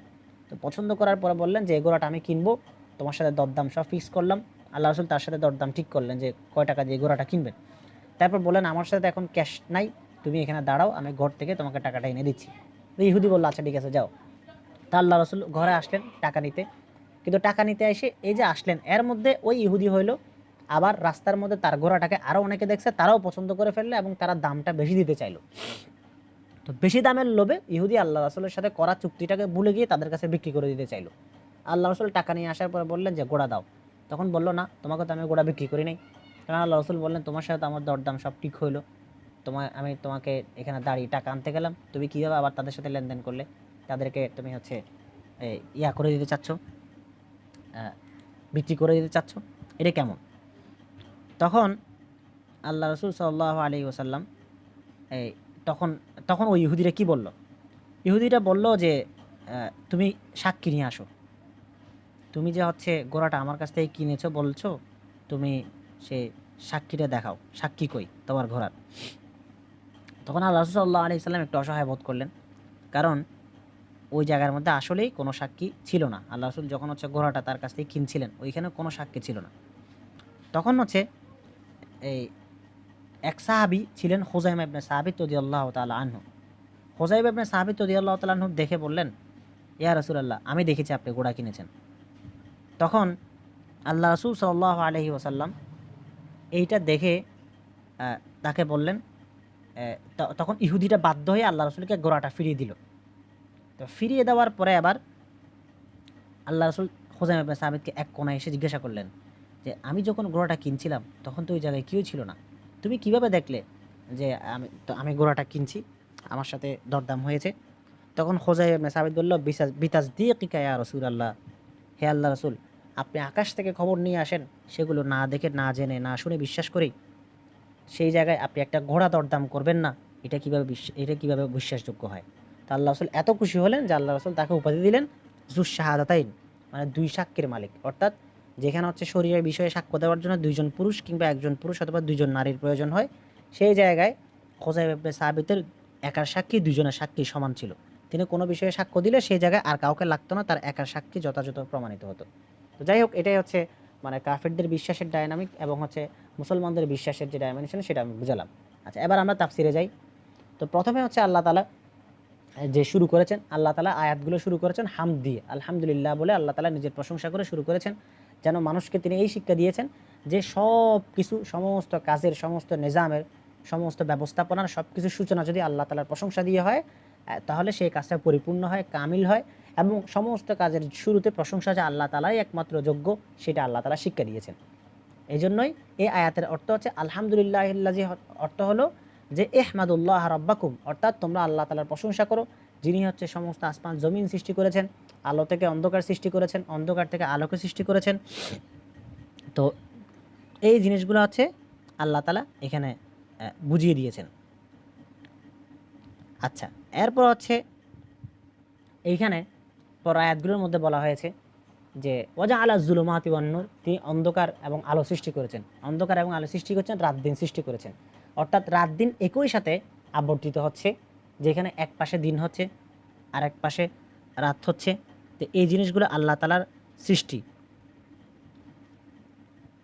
তো এইখানে এটা দিয়ে আল্লাহ তাআলা সূরা ইয়ার মধ্যে বলেছেন, সূরা বনী ইসরাঈলের মধ্যে রাত দিনের কথা এসেছে আল্লাহ তাআলার সৃষ্টি হিসাবে। তো এইখানে দুইটা একই বিপরীতমুখী দুইটা জিনিসকে আল্লাহ তাআলা একই সাথে আবর্তন করাচ্ছেন। যখন রাত হচ্ছে তখন দিন কোথায় যাচ্ছে, আবার যখন দিন হচ্ছে তখন রাত কোথায় যাচ্ছে। এটাই আল্লাহ তাআলার একটা বড়ত্ব, আল্লাহ তাআলার একটা মানে সৃষ্টির কুশলতা, যেখানে হচ্ছে একই সাথে দুইটা বিপরীতধর্মী জিনিসকে আল্লাহ তাআলা একই সাথে আবর্তন করাচ্ছেন, যেটা কোনো মাখলুকের পক্ষে কখনো এটা করা সম্ভব না। তো আল্লাহ তাআলা এইসব দুইটা জিনিস বলার পরে বলতেছেন যে এত স্পষ্ট এবং অকাট্য দলিল থাকা সত্ত্বেও কাফিররা আল্লাহ তাআলার অস্তিত্বকে অস্বীকার করে এবং আল্লাহ তাআলার অস্তিত্বের সাথে তারা আরও একজনকে সম্পৃক্ত করে। হুম্মাল্লাযীনা কাফারু বিরাব্বিহিম ইয়াদিলুন, তারা হচ্ছে তারা সেটাকে হচ্ছে মানে এই এই জিনিসগুলোকে তারা অস্বীকার করে, আল্লাহ তাআলা বড়ত্বের ব্যাপারে সন্দেহ পোষণ করে। তো আল্লাহ তাআলা তাদের এই কর্মকাণ্ডটাকে মানে অবাক হয়ে আল্লাহ তাআলা নিজে আশ্চর্যবোধক চিহ্ন দিয়ে প্রকাশ করতেছেন, সুম্মাল্লাযীনা কাফারু বিরাব্বিহিম ইয়াদিলুন, এরপরও কি কাফেররা অস্বীকার করে, কাফেররা সন্দেহ পোষণ করে? ইবনে আতিয়া রাহমাতুল্লাহ আলাইহি বলতেছেন এই আয়াত দিয়ে কাফেরদের কাজের নিকৃষ্টতাকে প্রমাণ করা হয়েছে। অর্থাৎ আল্লাহ তাআলা আসমান জমি সৃষ্টি করেছেন এবং এত নিদর্শন দিয়েছেন, এত স্পষ্ট করে দিয়েছেন সব কিছু, তারপরেও তারা কিভাবে বলে যে আল্লাহ তাআলা আরেকজন সত্তা আছেন এবং আল্লাহ তাআলা সমকক্ষ আছে। এই জিনিসটা আল্লাহ তাআলা এখানে দেখিয়েছেন। এরপর আল্লাহ তাআলা মাটি থেকে সৃষ্টি করার প্রসঙ্গ এনেছেন, খলাকাকুম মিন তিন, অর্থাৎ আল্লাহ তাআলা তোমাদের পিতা আদমকে মাটি থেকে সৃষ্টি করেছেন। সুম্মা কদা আজালা, অতঃপর আল্লাহ তাআলা মৃত্যুর একটা সুনির্ধারিত সময় নির্ধারণ করে দিয়েছেন। আল্লাহ তাআলা 5টা বিষয়ের ব্যাপারে সব পরিপূর্ণ গায়েব নির্ধারণ করে দিয়েছেন। তাকদীর, মানুষ কোথায় মারা যাবে, কোথায় জন্ম হবে, আগামীকাল বৃষ্টি হবে কিনা, মানুষ কী কী ইনকাম করবে, এইসব বিষয় আল্লাহ তাআলা ঠিক করে দিয়েছেন। তো এর মধ্যে একটা হলো মৃত্যু। মৃত্যু এমন একটা অমোঘ সত্য যেটা কখনোই এড়ানো যাবে না। ইয়ার মধ্যে এসেছে কোরআনের মধ্যে আল্লাহ তাআলা সূরা সাজদার মধ্যে বলেছেন, যখন ইদা জা আজালহুম লা ইস্তাখিরুনা সাআতাও ওয়া লা ইস্তাকদিমুন, যখন মৃত্যু আসবে তখন এক মুহূর্ত আগানোও যাবে না, এক মুহূর্ত পিছানোও যাবে না। এবং ওয়া আজালুম মুসাম্মান ইনদা, আল্লাহ তাআলা দুইটা সময় নির্ধারণ করার কথা বলেছেন। একটা সময় হচ্ছে মৃত্যু, যেটা মানুষের জন্য, আর একটা সময় হচ্ছে আল্লাহর কাছে। সেই সময়টা কোনটা? ওই সময়টা যেখানে আল্লাহ তাআলা সবাইকে একত্রিত করবেন। মৃত্যুর পরে দ্বিতীয়টা হচ্ছে বাস বা পুনরুত্থান এবং একত্রিতকরণ। তো এরপরও আল্লাহ তাআলা বলছেন যে এত প্রমাণ পাওয়ার পরও তোমরা অস্বীকার করো। আচ্ছা, এরপর হচ্ছে এই আল্লাহ, এবার আল্লাহ তাআলা নিজের বড়ত্বের দিকে গিয়েছেন। এতক্ষণ পর্যন্ত কাফিরদেরকে তিনি বুঝিয়েছেন বা কাফিরদের কাছে প্রশ্ন উত্থাপন করেছেন, এরপর আল্লাহ তাআলা নিজের বড়ত্বের বয়ান দিচ্ছেন। ইবনে কাসির রাহমাতুল্লাহ আলাইহি বলেছেন যে এই আল্লাহ তাআলা আসমান এবং জমিনের মধ্যে নিজের অস্তিত্বের কথা বলে মানুষকে আল্লাহ তাআলার ইবাদতের দিকে আল্লাহ তাআলা আহ্বান জানাচ্ছেন। তারপরে তিনি মানুষকে কেন আহ্বান জানাচ্ছেন এটার কারণও বয়ান করেছেন। কারণ হলো কি, ইয়ালামু সিররাকুম ওয়া জাহারাকুম, আল্লাহ তাআলা তোমাদের গোপন বিষয়াবলীও জানেন এবং তোমাদের প্রকাশ্য বিষয়াবলীও জানেন, এবং ওয়া আলামু মা তাকসিবুন, তোমরা কি ভালো কাজ করো, তোমরা কি খারাপ কাজ করো, সেই সব বিষয় জানেন। এবং তার এই জানাটার কারণ হলো তিনি এইসব বিষয়ে তোমাদেরকে কি দিবেন? পুরস্কার দিবেন, তোমাদেরকে যাজা দিবেন, তোমাদেরকে সাজা দিবেন। এই কারণে তোমাদেরকে এইসব বিষয়ে সাবধান থাকা দরকার। এরপরে বলা হচ্ছে যে ওমা তাতিহিম মিন আয়াতিম মির রব্বিহিম। তো এইখানে আছে যে আল্লাহ তাআলার পক্ষ থেকে যে সত্যটা আসে, সেই সত্যটা কি? ওমা তাতিহিম মিন আয়াতিম মির রব্বিহিম ইল্লা কানু আনহা মুরিদিন। আল্লাহর পক্ষ থেকে যখনই কোনো নিদর্শন আসে সেটাকে তারা মুখ ফিরিয়ে নেয়। প্রথমে তারা একটা প্রমাণ চায়, প্রথমে তারা একটা নিদর্শন চায়, কিন্তু সেই নিদর্শন দেওয়ার পরে তারা আরও একটা নিদর্শন চেয়ে বসে। যেমন ঈসা আলাইহিস সালাতু ওয়াস সালামের কাছে চেয়েছিল যে কী করেন আপনি, আমাদের জন্য আকাশ থেকে একটা কি পাঠান, দস্তরখান পাঠান যেটাতে অনেক খাবার থাকবে। সালেহ আলাইহিস সালামের কাছে তার সম্প্রদায় চেয়েছিল তুমি পাহাড়ের গায়ে থেকে একটা ওঁট বের করে দেখাও, আমরা সেটাকে মেনে নিব। তারপরে বনি ইসরাইল মুসা আলাইহিস সালামের কাছে বিভিন্ন চেয়েছিল যে তুমি আমাদেরকে বেহেশতের খাবার দাও, বেহেশতি খাবার খাও, তাহলে আমরা সব কিছু শুনবো। তা মুহাম্মদ সাল্লাল্লাহু আলাইহি সাল্লামের কাছে চেয়েছিল যে তুমি চাঁদকে 2 টুকরা করে দেখাও। এরকম তারা বিভিন্ন রকম অনেক কিছু চেয়েছে। তো যখনই তাদের সামনে সেটাকে স্পষ্ট করা হয়েছে, আল্লাহ রাসূল মুজিজা তাদের সামনে প্রতিষ্ঠিত করেছেন, তখনই সেটাকে তারা মুখ ফিরিয়ে নিয়েছে, সেটা থেকে তারা অস্বীকার করেছে। তো এমনকি তারা সেই মহাসত্যকে অস্বীকার করেছে। আল্লাহ তাআলা সেই মহাসত্যের কথা বলেছেন। সেই মহাসত্যটা কি? মহাসত্যের ব্যাখ্যা হলো আল্লাহ তাআলার কোরআনকে তারা অস্বীকার করেছে। এরপরে বলা হচ্ছে যে তারা যে মহাসত্যকে অস্বীকার করছে বা তারা যে কোরআনটাকে অস্বীকার করছে, তো সেই কোরআনটাকে অস্বীকার করার ফলে কি হচ্ছে, তারা কোরআনের মধ্যে যে সমস্ত বিষয়গুলোকে তারা কি করে উপহাস করে, যে শাস্তির কথা, যে কিয়ামতের কথা উপহাস করে, সেই উপহাসগুলো অচিরেই তাদের কাছে আসবে। যে উপহাসটা করার ফলাফলটা বিগত জাতিগুলোর উপর এসেছিল, ফাসাউফা ইয়াতিহিম, তাদের কাছে আসবে। তো এরপর আল্লাহ তাআলা এই যে তাদের কর্মকাণ্ডের ভয়াবহতা, প্রথমে আল্লাহ তাআলা এখানে আয়াতগুলোকে আমরা স্টেপ বাক করতে পারি এইভাবে। প্রথমে আল্লাহ তাআলা কি করলেন? মানুষের কাছে তাদের অস্তিত্বের কথা জানালেন। এরপর আল্লাহ তাআলা নিজের বড়ত্বের কথা জানালেন। এরপর আল্লাহ তাআলা অতীত জাতির পরিণতির কথা বলে তাদের কথাগুলো বলছেন যে তারা কি জানে না, অথবা তারা কি জানে না মানে কি, তারা কি উপদেশ গ্রহণ করতে পারে না যে আগের কালের নবীদেরকে অস্বীকার করার কারণে আমি কি পরিণতি করেছি। আদ জাতিকে আল্লাহ তাআলা ধ্বংস করে দিয়েছেন, সামুদ জাতিকে ধ্বংস করে দিয়েছেন, সালেহ আলাইহিস সালামের জাতিকে ধ্বংস করে দিয়েছেন, নূহ আলাইহিস সালামের জাতিকে প্লাবনে ভাসিয়ে দিয়েছেন। তারপর এরকম প্রত্যেকটা জাতিকে আল্লাহ তাআলা তাদের নবীদেরকে অস্বীকার করার কারণে কি পরিণতি তাদেরকে পেয়ে বসেছে, এই জিনিসগুলো আল্লাহ তাআলা স্মরণ করিয়ে দিচ্ছেন। তারপর এবং তাদেরকে নিজেদের দুর্বলতা বোঝানোর জন্য, মানে মক্কার মুশরিকরা কতটা দুর্বল আগের জাতির তুলনায়, সেটা বোঝানোর জন্য আল্লাহ তাআলা বলছেন যে আমি তাদেরকে জমিনের মধ্যে যে বসবাস, যে শক্তি এবং যে উপকরণ সামগ্রী দিয়েছিলাম, এগুলো তো তোমাদেরকে দেই নাই আমি, তারপরেও তোমরা কিসের বড়াইয়ে তোমরা এত বাহাদুরি দেখাও। আদ জাতির এক একজনের শরীর ছিল বিশাল বিশাল, তারা পাহাড়ের গা কেটে কেটে কি করতো, ঘর বানাতো। এখনও পর্যন্ত বিভিন্ন হচ্ছে প্রত্নতাত্ত্বিক নিদর্শন মাটি খুঁড়ে বের করলে দেখা যায় যে কত বড় বড় শক্তিশালী শক্তিশালী তাদের ইয়া ছিল, তাদের স্ট্রাকচারগুলো ছিল। তো তারা স্ট্রাকচারাল প্রাইড দেখাতো। তো এই জন্যই আজ জাতি হচ্ছে তাদের নিজস্ব ইয়াগুলো ছিল, যে স্ট্রাকচারাল বডিগুলো ছিল, তাদের হচ্ছে ঘর বাড়ি, তাদের স্থাপনা। তো এই স্থাপনাগুলো তারা হচ্ছে দেখাতো। তো এই স্থাপনাগুলো বড়াই দেখানোর কারণে আল্লাহ তাআলা তাদেরকে ধ্বংস করে দিয়েছেন। আচ্ছা, তো বিগত জাতিগুলোর একটা বৈশিষ্ট্য ছিল, তারা তাদের নিজেদের স্থাপত্য শৈলী নিয়ে গর্ব করত, বড়াই করত। তো এটা পুরাই একটা জাহিলি আলামত। আমাদের এরকম অনেকে আছে, আমাদের মধ্যে এই বৈশিষ্ট্যগুলো আছে, যে কোনো একটা কিছু বানানো নিয়ে, ঠিক আছে, কোনো একটা কিছুর স্থাপত্য নিয়ে বড়াই করা, বাহাদুরি করা, অহংকার দেখানো যে আমরা এটা করেছি ওটা করেছি। তো এই জিনিসগুলো বিগত ধ্বংস হয়ে যাওয়া জাতিগুলোর মধ্যে ছিল। কোথায় গেল তাদের সে গর্ব বাহাদুরি? আল্লাহ তাআলা এক একজনকে এমনভাবে ধ্বংস করেছেন। লূত আলাইহিস সালামের জাতিকে মাটির নিচ থেকে তুলে পুরো আসমান পর্যন্ত তুলে উল্টাই দিয়েছেন, আর জাতিকে একদম ধ্বংস করে দিয়েছেন। সামুদ জাতির অবস্থা এতটা খারাপ করেছেন যে আল্লাহ রাসূল সাল্লাল্লাহু আলাইহি সাল্লাম বলেছেন যে তোমরা সামুদ জাতির এলাকার পাশ দিয়ে যাওয়ার সময় তোমরা আল্লাহর কাছে কি করতে থাকবে? তোমরা দ্রুত গতিতে জায়গাটা অতিক্রম করবে এবং আল্লাহর কাছে তোমরা তওবা করতে থাকবে। কেন? কারণ কোন সময় তোমাদের উপর আযাব চলে আসে ঠিক নাই। তো এই সমস্ত বড়াই বাহাদুরিগুলোকে আল্লাহ তাআলা নাস্তানাবুদ করে দিয়েছেন, একদম অস্তিত্বহীন করে দিয়েছেন। এই জন্য শিক্ষা নেওয়া দরকার যে আমরা কোথায় কিসের বড়াই দেখাবো, কোথায় দেখাবো না। তারপরে এবং তাদের আরও কি কি বৈশিষ্ট্য ছিল? তাদের তলদেশ দিয়ে নদী প্রবাহিত হতো। অজাআলনা আনহার তাজরি মিন তাহতিহিম, তাদের তলদেশ দিয়ে মানে কি? অর্থাৎ তারা যেখানে বসবাস করত গাছে, বা তারা হচ্ছে গাছের সাথে তাদের বাড়িগুলো বানাতো, গাছের মধ্যে বাড়ি বানাতো। তারপর হচ্ছে তারা এমনভাবে বাড়ি বানাতো যে তাদের বাড়ি নদীর উপর দিয়ে তারা বাড়ি বানাতো। তো তাদের নদীর নিচ দিয়ে হচ্ছে, বাড়ির নিচ দিয়ে নদী যেত, ঠিক আছে। যেমনটা অনেক সময় এখানে দেখা যায় না, অনেকে কাচের ব্রিজ বানাচ্ছে বা কাচের বাড়ি বানায়, যে এখানে নিচে সুইমিং পুল আছে, উপর থেকে দেখা যাচ্ছে যে নিচে নদী যাচ্ছে বা নিচে পানির একটা স্রোত যাচ্ছে। তো তাদের বাড়িঘরগুলো সেই প্রাচীন যুগে এমন ছিল। তো অনেক সময় তো এরকমও শোনা যায় যে আমরা এখন যে হচ্ছে টেকনোলজি ইউজ করতেছি, বা আমরা এখন যে হচ্ছে একটা সায়েন্টিফিক এরায় আমরা আছি, তো অনেক সময় বলা হয় যে কিছু কিছু সভ্যতা এমন ছিল যারা আমাদের চেয়ে অনেক বেশি এগিয়ে ছিল। আমাদের কাছে আমাদের সারাউন্ডিংস বা আমরা আমাদের পরিবেশ দেখার কারণে মনে করি যে আমরাই হয়তো সবচেয়ে আধুনিক জাতি। তো কিন্তু কিছু কিছু গবেষণায় পাওয়া যায় যে আমাদের চেয়েও আরও অনেক আধুনিক জাতি ছিল, কিছু কিছু সভ্যতা ছিল। সেই সভ্যতাগুলো একদম মিটে গেছে, সেই সভ্যতাগুলো বিলুপ্ত হয়ে গেছে। তাহলে কোনো কিছুর বড়াই, অহংকারী, আল্লাহ তাআলার উপরে শ্রেষ্ঠত্ব প্রমাণের একটা প্রচেষ্টা কখনোই টিকে থাকে না। সেগুলো আল্লাহ তাআলা মুছে দেওয়ার জন্য, বিলুপ্ত করে দেওয়ার জন্য আল্লাহ তাআলার কাছে 2 সেকেন্ডের ব্যাপার। তা আল্লাহ তাআলা বলছেন ফাআহলাকনাহুম বিযুনুবিহিম, দেখো তাদের এত কিছু ছিল, তারপরও আমি তাদেরকে তাদের গুনাহের কারণে, তাদের অবাধ্যতার কারণে, তাদের নাফরমানির কারণে আমি তাদেরকে ধ্বংস করে দিয়েছি। এটা দিয়ে আল্লাহ তাআলা মক্কার মুশরিকদেরকে হুমকি দিচ্ছেন যে তোমরা যদি এরকম করো, তাদের অবস্থা থেকে তোমরা শিক্ষা নাও। এবং ওয়া আনশা'না মিন বাদিহিম করনান আখরিন, সেই মিথ্যাবাদীদেরকে ধ্বংস করে দিয়ে আমি আরেকটা জাতি নিয়ে এসেছি। আদ জাতিকে ধ্বংস করে দিয়ে সামুদ এনেছি, নূহ আলাইহিস সালামের জাতিকে ধ্বংস করে দিয়ে আদ এনেছি, তারপরে সামুদ জাতিকে ধ্বংস করে দিয়ে আরেকটা জাতি এনেছি। তো এরকম এক একটা জাতি আল্লাহ তাআলা এক এক সময় এনেছেন, যারা অবাধ্যতা করেছে তাদেরকে ধ্বংস করে দিয়েছেন, ধ্বংস করে দেওয়ার পর আরেকটা জাতি এনেছেন। ইমাম আবু হাইয়ান রাহমাতুল্লাহ আলাইহি বলতেছেন এইখানে হচ্ছে এই আয়াত দিয়ে আল্লাহ তাআলা তাদেরকে মানে যারা অহংকার করে বা অবাধ্যতা করার পরে নিজেদের বড়াই দেখায়, তাদেরকে প্রত্যাখ্যান করাটাই আল্লাহ তাআলার মাকসাদ।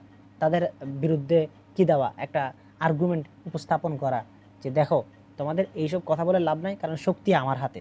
আমি কখন আমার অবাধ্যতার কারণে কাকে ধ্বংস করে দেব এটা নিয়ন্ত্রণ করার কোনো ক্ষমতা তোমাদের নাই। এজন্য আমার আনুগত্য স্বীকার করা এবং আমাকে মানাটার মধ্যে তোমাদের কামি এবং তোমাদের কল্যাণ। আচ্ছা, এখন এই পুরা 3 টপিক গেল। এই 3 টপিকের মধ্যে মানুষ সৃষ্টি, তারপর হচ্ছে আসমান জমিন সৃষ্টি, আল্লাহ তাআলার নিজের বড়ত্ব এবং মহত্বের কথা, এরপরে আগের জাতির নজির স্থাপনগুলো আল্লাহ তাআলা করেছেন। এবার আসছেন মক্কার মুশরিকদের আরেকটা পয়েন্টে, যেটা হচ্ছে তারা কাগজের কিতাব ধরার যে বিষয়, অর্থাৎ যেটা আমরা শুরুতে আলোচনা করেছি, যে যদি আল্লাহ তাআলা, তারা বলেছিল যে তুমি আমাদেরকে একটা কিতাব এনে দেখাও, যে কিতাবের সাথে ফেরেশতাও থাকবে, তারা সাক্ষ্য দিবে যে এই কিতাব আল্লাহর পক্ষ থেকে আসছে। আল্লাহ তাআলা কি বললেন?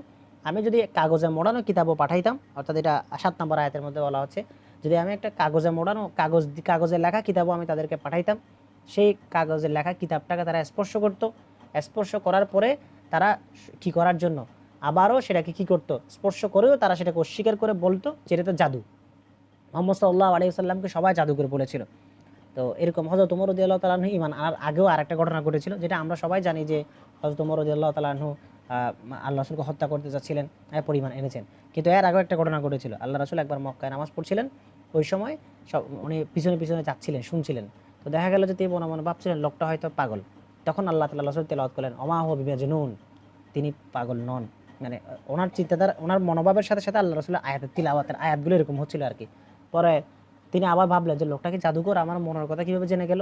তখন তিনি আবার আয়াত তিলাওয়াত করলেন যে ওমা হুয়া বিসাহির, তিনি জাদুকরও নন। ঠিক আছে? তো কাফিররা ওইটা বলতো যে তিনি জাদুকর, নাহলে পড়ালেখা জানে না, কিছু জানে না, কেউ তাকে পড়াশোনা করায় নাই, কিন্তু সে এত কথা কোথা থেকে বলে, এই আয়াতগুলো কোথা থেকে আসে, এগুলো তারা বলতো। তো এরপর আল্লাহ তাআলা আরেকটা প্রমাণের কথা বলছেন, শুধু ফেরেশতা না, ওয়াকালু লাউলা উনজিলা আলাইহি মালাক, তারা আরো কি বলে, মানে শুধু কাগজে লেখা কিতাব না। ৮ নম্বর আয়াতের মধ্যে কাফিররা আরো বলে যে হে মুহাম্মদ, তোমার নবুয়তের সাক্ষ্য দেওয়ার জন্য কেন একটা ফেরেশতা নাজিল করা হয় না। লাউলা, লাউলার অর্থ কেন হবে হাল্লা। হাল্লা মানে কেন নাজিল করো, দেখাও। ঠিক আছে? আবু সাউদ রহমতুল্লাহ আলাইহি বলতেছেন এখানের পুরাটার অর্থ হবে যে মুহাম্মদ একটা ফেরেশতা নিয়ে আসো, সেই ফেরেশতাটাকে আমরা দেখব, তার সাথে আমরা কথা বলবো, এবং সে কথা বলে সে সাক্ষ্য দিবে যে তুমি একজন নবী। তখন এই কথা বলার পরেই আমরা বিশ্বাস করব। এটাই তারা আসলে কেন বলেছিল, তাদের বলার কারণ হলো যে তারা দেখলো যে অনেকগুলো প্রমাণ তারা মুহাম্মদ সাল্লাল্লাহু আলাইহি সাল্লামের কাছে নিয়েছে, চাঁদ ভাগ করে দেখানো হলো। তারপর তারা এই রুকানার সাথে কি হয়েছিল, কুস্তি খেলে দেখা গেল। তারপর অনেক কিছু করে দেখা গেল, বয়কট দিয়ে দেখা গেল, কিন্তু কোনো যুক্তিতে এবং কোনো কৌশলে তারা মুহাম্মদ সাল্লাল্লাহু আলাইহি সাল্লামের কাছে পেরে উঠছে না। তখন শেষমেশ তারা এমন একটা উদ্ভট দাবি করে বসলো, অনেকটা দেখা যায় না যে গ্রামে গঞ্জে যেগুলো ফুটবল খেলা হয়, দেখা গেল যে একটা থাকে খুব ঘাটতেরা টাইপের, মোটা সোটা, তার সাথে শক্তি দিয়ে কেউ পারে না, তো সে যেটা বলে সেটা। অথবা দেখা যায় পাড়ার ক্রিকেট খেলা যেটা হয়, যে যার বল যার ব্যাট সে আউট হলেও আউট না, সে খেলতেই থাকবে, এবং তাকে যদি কি করা হয়, তাকে যদি আউট দেওয়া হয় তাহলে সে খেলা ছেড়ে ব্যাট বল নিয়ে চলে যাবে, বাকিরা খেলতে পারবে না। এরকম একটা অবস্থা হয় যারা মানতে চায় না। তো তাদের অবস্থা ছিল সেটা, তারা সব কৌশল প্রয়োগ করে দেখলো যে কোনো কৌশলেই আসলে তারা জিতে উঠতে পারছে না। তখন তারা বললো একটা ফেরেশতা এনে দেখাও, মানে উদ্ভট একটা দাবি, কেন ফেরেশতা কেন আনতে হবে। আল্লাহ তাআলা বলছেন ওয়ালাউ আনজালনা আলাইহি মালাকান ওয়ালাউ আনজালনা মালাকান লাকুদিয়াল আমরু। তো আল্লাহ তাআলার জবাবটা কত চমৎকার দেখেন। এজন্য আল্লাহ তাআলা সূরা বাকারার মধ্যে বলেছেন ওমাকারু ওমাকারাল্লাহ, যখন তারা চক্রান্ত করে আল্লাহ তাআলা তাদের চক্রান্তের সমুচিত জবাব দেন। তো তারা ভাবলো যে এই প্রশ্নটা করলো হয়তো সে আর পারবে না কিছুই বলতে, কিন্তু আল্লাহ তাআলা এমন এক চমৎকার জবাব দিলেন যে জবাবটার উপরে কোনো কথা থাকে না।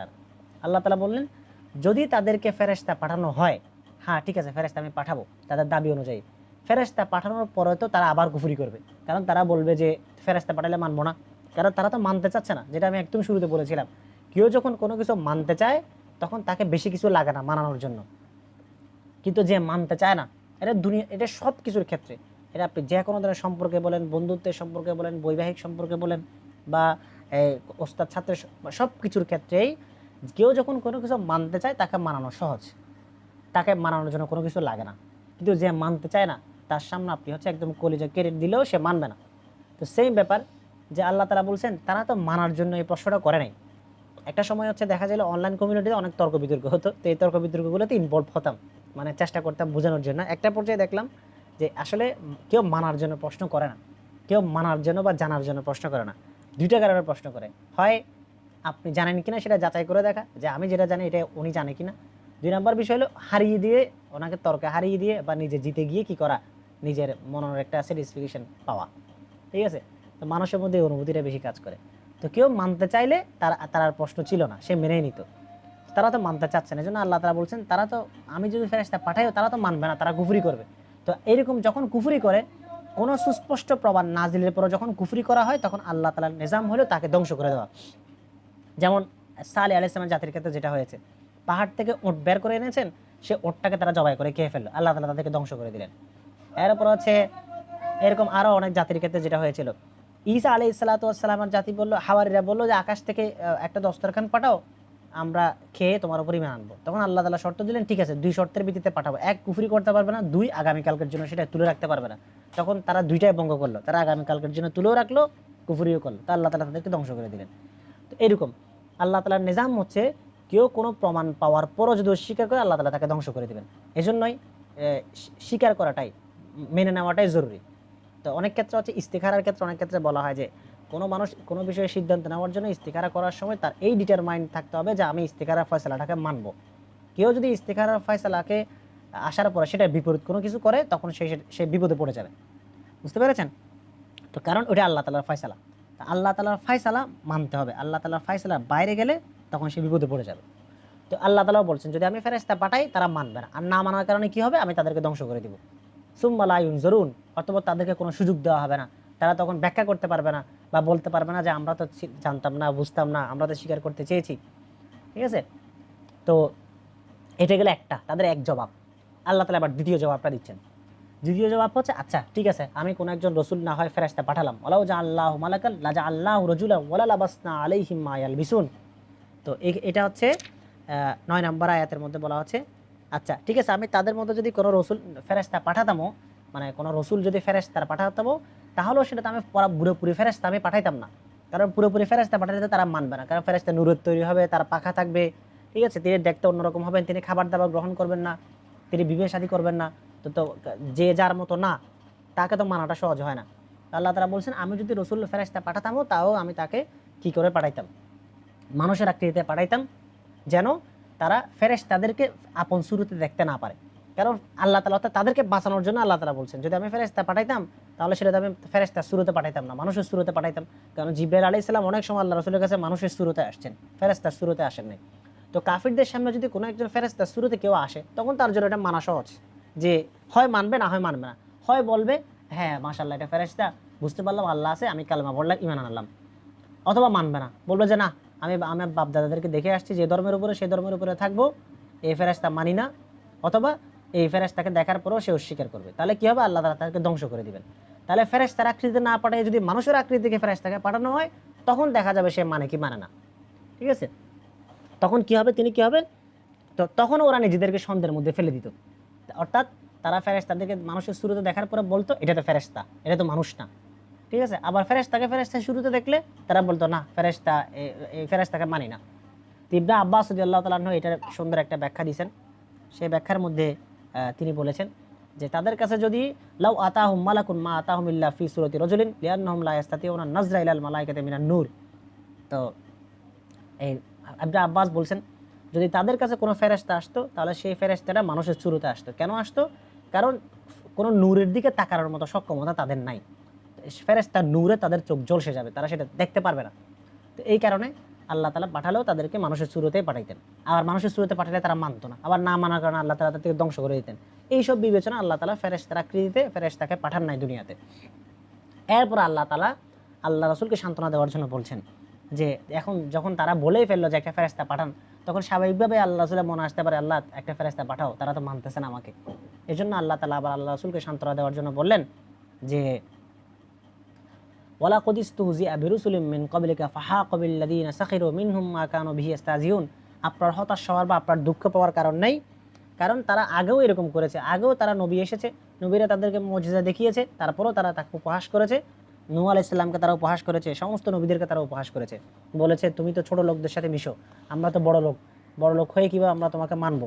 তারা কানের মধ্যে কি দিত, আঙ্গুল ঢুকিয়ে দিত, কাপড় ঢুকিয়ে দিত, যেন নবীদের কথা শুনতে না পারে। তারপর আল্লাহ তাআলা সবাইকে উদ্দেশ্য করে বলছেন কুলসিরু ফিল আরদি ফানজুরু কাইফা কানা আকিবাতুল মুকাজ্জিবিন।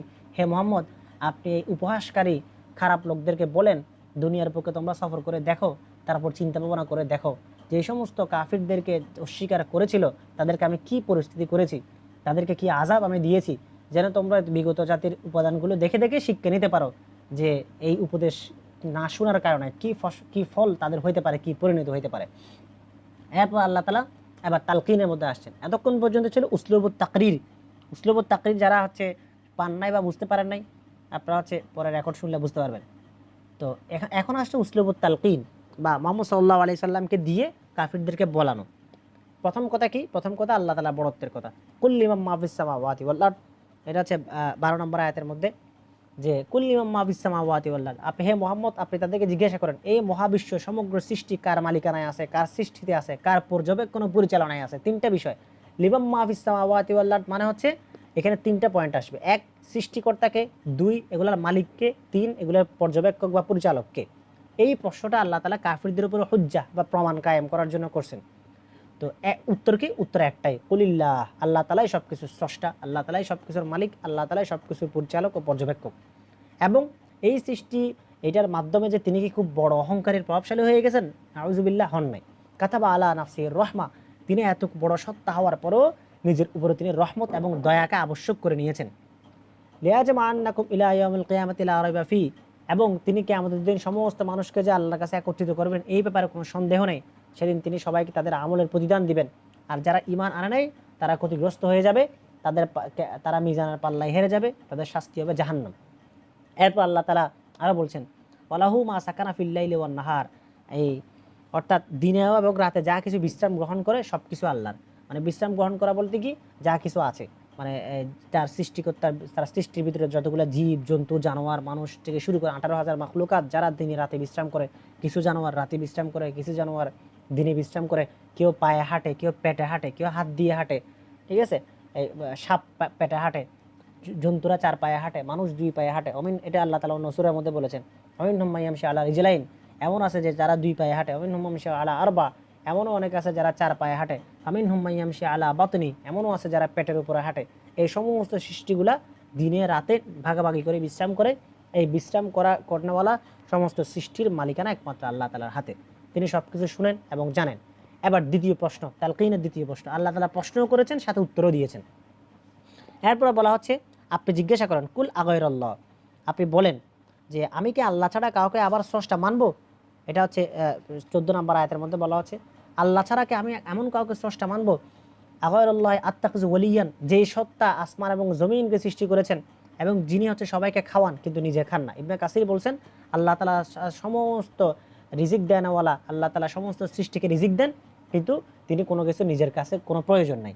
কারণ আল্লাহর সাথে আমাদের সৃষ্টির সম্পর্কটা একপাক্ষিক, দ্বিপাক্ষিক না। আল্লাহ তাআলা আমাদের কাছে কোনো কিছু চান না, আমরাই আল্লাহর কাছে চাই।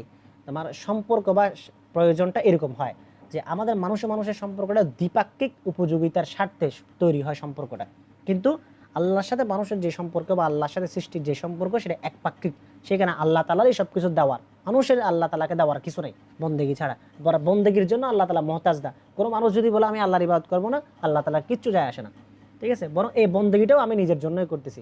কারণ এই বন্দেগীটা করলে আমি আল্লাহ তাআলা পুরস্কার পাবো, নিয়ামত পাবো, জান্নাত পাবো, জাহান্নাম থেকে বাঁচবো, আল্লাহ তাআলা আমার উপরে সন্তুষ্ট হবে এই জন্য। এরপরে বলা হচ্ছে, ওয়ালা তাকুনান্না মিনাল মুশরিকিন, তোমরা মুশরিক হয়ে যাও না। জামাখশারী রহমতুল্লাহ আলাইহি বলতেছেন, এই আয়াতের মাধ্যমে ইসলামের আদেশ দেওয়া হয়েছে, শিরিক থেকে নিষেধ করা হয়েছে।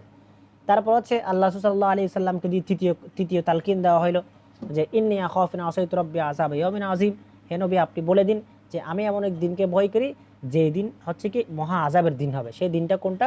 সে হচ্ছে কিয়ামতের দিন, যে দিনের মধ্যে যারা হচ্ছে কামিয়াব হবে, যারা আমলনামা ডান হাতে পাবে, ফাম্মা মান উতিয়া কিতাবাহু বিয়ামিনিহি ফাসাফা ইউহাসাবু হিসাবান ইয়াসীরা, ফাম্মা মান উতিয়া কিতাবাহু ওয়ারা আযহারিহি, যে হচ্ছে ফাসাফা ইয়াদউ সুবুরা, যার আমলনামা ডান হাতে দেওয়া হবে তার হিসাব নিকাশ সহজ হবে, যারা আমলনামা বাম হাতে দেওয়া হবে সে নিজেকে আফসোস, নিজের ধ্বংস কামনা করতে থাকবে, ফাসাফা ইয়াদউ সুবুরা। আচ্ছা, তো এই দিন হচ্ছে যে আল্লাহ তাআলার আযাব থেকে হচ্ছে রহমত থেকে বঞ্চিত হয়ে যাবে, সে তো শেষ হয়ে গেল। আর যে হচ্ছে আযাব থেকে বেঁচে গেল, আল্লাহ তাআলা তার প্রতি দয়াই করলেন, এবং সেটাই হচ্ছে চূড়ান্ত সফলতা। চূড়ান্ত সফলতা কামিয়াবি হলো জাহান্নাম থেকে বেঁচে জান্নাতে যেতে পারা। চূড়ান্ত সফলতা কামিয়াবি হলো আল্লাহ তাআলার সন্তুষ্টি অর্জন করতে পারা। আল্লাহ তাআলা সূরা তাওবার মধ্যে বলেছেন যে হ্যাঁ আমি তোমাদেরকে অনেক নিয়ামত দিছি, ঠিক আছে, তোমাদেরকে জান্নাত দিব, সব কিছু দিব। সব কিছু দেওয়ার পর আল্লাহ তাআলা বলেছেন ওয়ারিদওয়ানুম মিনাল্লাহি আকবার, আল্লাহ তাআলা সন্তুষ্টি সবচেয়ে বড়। এক সালাফ বুজুর্গ ইন্তেকাল করছিলেন, তো ইন্তেকালের সময় তার সামনে জান্নাতের অনেক দৃশ্য দেখা যাচ্ছিল। তখন তিনি বললেন যে হে আল্লাহ, আমি তো সারা জীবন এইসব পাওয়ার জন্য ইবাদত করি নাই, আমি তো তোমাকে পাওয়ার জন্য ইবাদত করছি, তোমার সন্তুষ্টি, তোমার রেজামন্দি ছিল আমার একমাত্র মাকসাদ, তুমি আমাকে জান্নাত কেন দেখাচ্ছ?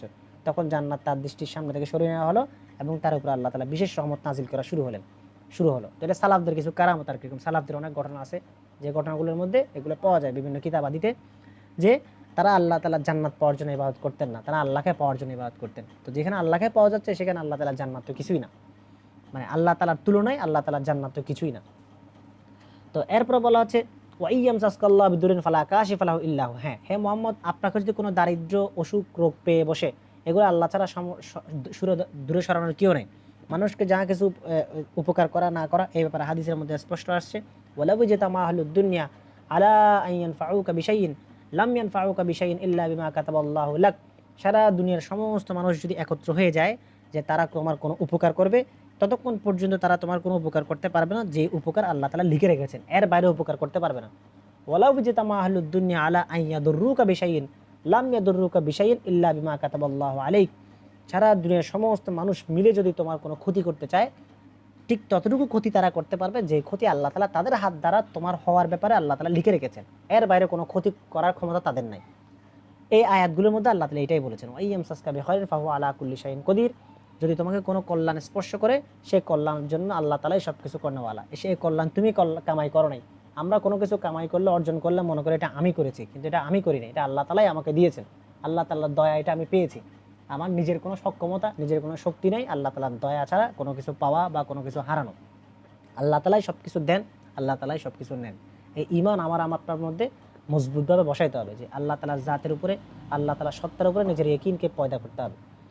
তার তখন কি হবে, মানুষ যখন আল্লাহ তাআলার সত্তার উপরে নিজের ঈমানকে পয়দা করে, দৃঢ়ভাবে আঁকড়ে ধরে সব কিছু, তখন আল্লাহ তাআলা তার জন্য যথেষ্ট হয়ে যান এবং আল্লাহ তাআলা তার সাহায্যকারী হয়ে যান, আল্লাহ তাআলা তার দিকে এগিয়ে আসতে থাকেন। এজন্যই এই ঈমান, আমাদের মুমিন এবং কাফেরদের মধ্যে পার্থক্য কী? একজন বিল গেটস আর একজন মুসলমান পয়সাওয়ালার মধ্যে পার্থক্যটা কোথায়? পার্থক্যটা হলো যে বিল গেটস সে হচ্ছে তার এটাকে মাকসাদ বানিয়ে নিয়েছে এবং এটা অর্জনটাকে সে মুখ্য করে দেখেছে। কিন্তু একজন মুমিন হলো দুনিয়াকে সে আসবাব হিসেবে নিয়েছে, দুনিয়াকে সে মাকসাদ হিসেবে নেয় নাই। কাফের দুনিয়াকে মাকসাদ হিসেবে নেয়, আমরা দুনিয়াকে আসবাব হিসেবে নেই। ঠিক আছে? যখন কেউ দুনিয়া থেকে দূরে থাকে তখন দুনিয়া তার কাছে চলে আসবে, আর যখন কেউ দুনিয়াটাকে মাকসাদ বানাবে তখনও দুনিয়া তার কাছে আসবে, কিন্তু সে আল্লাহকে আর পাবে না। বুঝে আসছে? অনেকে মনে করে যে কাফিররা তো ইবাদত করে, তাহলে তাদের এত ধন সম্পদ কেন? তাদের ধন সম্পদ না হওয়ার ব্যাপারে তো আল্লাহ তাআলা কিছু বলেন নাই। তারা তো ধন সম্পদ হবে, থাকবেই। হাদিসে আছে, লাউ কানাতিদ দুনিয়া তা'দুলু ইনদাল্লাহি জারাহা বাউদাতিন মা সাকা কাফিরুম মিনহা শুরবাতান। আল্লাহর কাছে যদি সারা দুনিয়াটা যদি একটা মাছির পাখার পরিমাণ মূল্য হতো, তাহলে আল্লাহ তাআলা কোনো কাফিরকে এক ঢোক পানি পান করার সুযোগ আল্লাহ তাআলা দিতেন না। তা আল্লাহ তাআলার কাছে দুনিয়াটা মূল্যহীন। এই কারণে আল্লাহ তাআলা সবাইকে দেন, কিন্তু মুমিনকে যখন দেন না, তখন এটা আল্লাহ তাআলা তাকে পরীক্ষা করেন। আল্লাহ তাআলা তার পুরস্কার, তার জন্য যে নেয়ামত আল্লাহ তাআলা জান্নাতে রেখেছেন, সেই নেয়ামতটা পাওয়ার একটা প্রসেসিংয়ের মধ্যে তাকে রাখেন। ঠিক আছে? যেন সে সর্বদা আল্লাহ তাআলার সন্তুষ্টির উপরে কি থাকে, কায়েম এবং দায়েম থাকে, অবিচল থাকে এবং সর্বদা আল্লাহ তাআলার শুকরগুজার থাকে সে। ওয়াহুয়াল কাহিরু ফাওকা ইবাদি। ইবনে কাসির রহমতুল্লাহ আলাইহি বলেছেন, আল্লাহ তাআলা সমস্ত বান্দার উপরে সক্ষম এবং তিনি সব কিছু করতে পারেন, তিনি সব কিছু জানেন এবং তিনি সব কিছু দেখেন। তো এই হচ্ছে মোটামুটি 1 থেকে 18 নম্বর আয়াত পর্যন্ত আমরা আজকে তাফসির পড়লাম। তো এই সূরাটা শুরু হয়েছে আলহামদুলিল্লাহ দিয়ে, যেটা সূরা ফাতিহাও আলহামদুলিল্লাহ দিয়ে শুরু হয়েছে। সূরা আনআমও আলহামদুলিল্লাহিল্লাযী খালাকাস সামাওয়াতি ওয়াল আরদি দিয়ে শুরু হয়েছে। আলহামদুলিল্লাহ দিয়ে যে কোরআন শরীফে 5টা সূরা শুরু হয়েছে। সূরা ফাতিহা আলহামদুলিল্লাহি রাব্বিল আলামিন, সূরা আনআম দ্বিতীয় সূরা যেটা আলহামদুলিল্লাহিল্লাযী খালাকাস সামাওয়াতি ওয়াল আরদ, সূরা কাহফ আলহামদুলিল্লাহিল্লাযী আনজালা আলা আবদিহিল কিতাব, সূরা সাবা আলহামদুলিল্লাহিল্লাযী লাহু মা ফিস সামাওয়াতি ওয়া মা ফিল আরদ, সূরা ফাতির আলহামদুলিল্লাহি ফাতিরিস সামাওয়াতি ওয়াল আরদ। 5টা আলহামদুলিল্লাহ দিয়ে শুরু হওয়া সূরাগুলোর মধ্যে দ্বিতীয় সূরাটা আমরা আজকে শুরু করলাম। 1 থেকে 18 নম্বর আয়াত পর্যন্ত পড়লাম।